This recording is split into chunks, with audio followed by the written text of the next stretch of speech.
Good morning, guys. It's Monday today. Looking to be a good week. Obviously, last week had that nice Euro US dollar trade. Trading the new strategy, trading the one currency pair Euro US dollar intraday moves. We did miss a trade this morning, which was frustrating, but it's still early in the week. Good to see that the strategy is playing out. We missed the opportunity. Wasn't on the charts, and then by the time I got on there, it was already moving. But yeah, positive signs. Hopefully, we can get out of this drawdown this week. Guys, this was the trade. Clean setup, breakout, retest on the 2-minute, playing the hourly bullish continuation to these highs. So yeah, what we're looking for now is if we get some kind of pullback move, if we come round to these levels, we look to pull back. I will then be looking for some kind of entry on the breakdown on the 2-minute.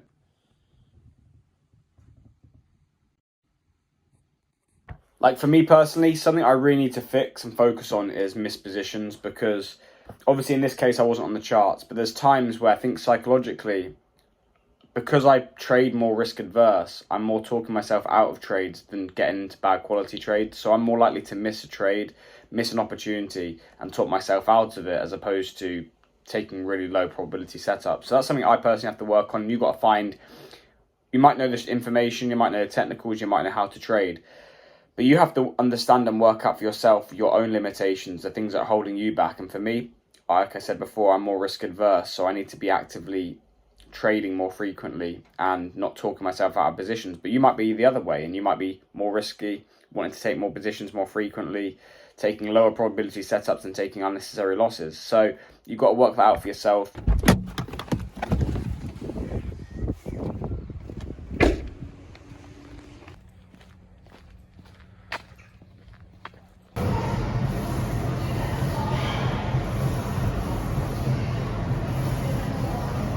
Better than you. Because my hand's already like 8.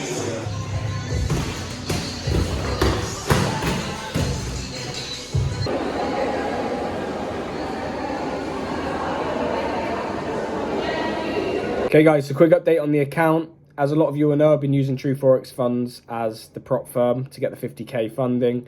And as we all know, I'm not sure a lot of you will know right now that they've gone bust. So the business has gone insolvent. So we can't use them as a provider anymore. So we've lost that account, although we were getting back out of drawdown and, you know, we're doing okay.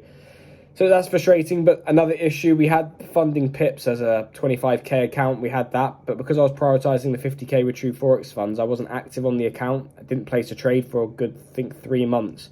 And they've just notified me saying that that account's now, I breached one of the rules, which I didn't even realize, because it was an unlimited time limit. I didn't realize that I had to take, have to be active on the account. And because I wasn't active on the account for 3 months, I've now lost that account. So we're back down to 0 in funding. But I've got a new plan going forward. This is what I'm going to do, is I'm going to go for a 100k account, probably with FTMO.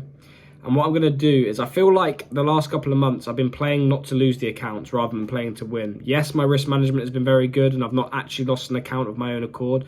That's because they went bust, but I haven't actually lost an account because of my trading ability. I haven't got the account. I was just roaming around break even. I was in a slight bit of drawdown, but then we got back to around break even. But what I'm going to do is, and I see a lot of traders do this, is because I need the funding, and once I get the funding, I'll be able to live off it full time.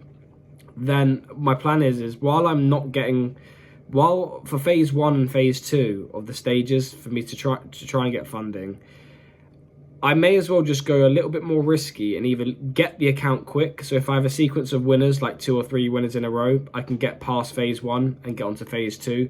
If I take 2 or 3 losses in a row, yes, I will lose the account. But rather than be static and have the account for months trying to get funding, who knows, I could finally get the account and then another company could go bust. I think prop firms should be traded differently to my own personal account. Obviously, with my own personal account, I'm very risk adverse. I'm taking small positions and growing that gradually. But I think a different strategy has to be applied with the prop firms, because we don't know how long they're going to be around. We don't know, you know, you could get an account and then you could not get a payout because they go bust. So you need to be using them to acquire capital quick and then make a good return on that capital and then get the payout and put it into your personal account. So my plan is, like I said, go for 1 a month maybe. And even if I lose a couple of accounts, I know that I'm going a bit more risky. I know the reason why I'm going a bit more risky is because I want to either get the accounts quick or lose the accounts quick. Because the problem with trading is you can have an edge long term, but you don't always know when the sequence of wins or losses are going to happen. If I took 3-4 losses in a row and I go higher risk, yes, I could blow the account and I won't pass it. However, I could have a sequence of winners, 2-3 in a row, and that could pass me phase 1 relatively quickly, and I can get onto phase 2. I feel like the biggest reason is that I'm not worried, but I'm obviously not wanting to blow the accounts, and I want to go lower risk and make sure that I'm not losing these funded accounts. But like I said, while you're in the process of doing phase 1 or phase 2, you're not getting paid anyway. So then, like I said, the new plan is go a bit more risky on these challenges on the phase 1 and phase 2, because if I lose the account, I can do it again. I know it's not, but I wouldn't have that. Don't have that mentality with your personal accounts, because your personal accounts are completely different. You have to go lower risk and gradually grow them, which is what I do on mine.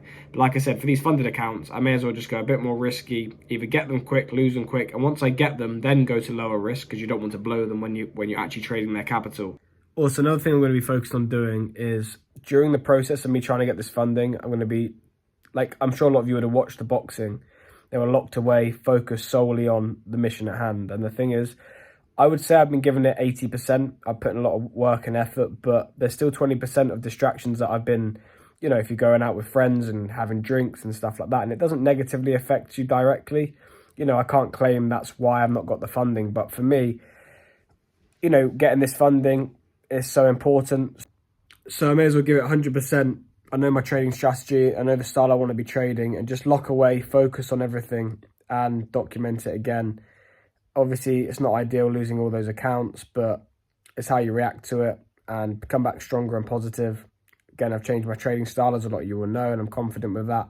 So if I just lock away all distractions and just focus on what I need to do, 30 days of pure focus, things can change. So yeah, I hope you guys come along for the journey and watch me and the process of me trying to get this funding. Hope you guys are doing well trading wise. And yeah, thanks for the support on the videos, guys, and I'll see you in the next one.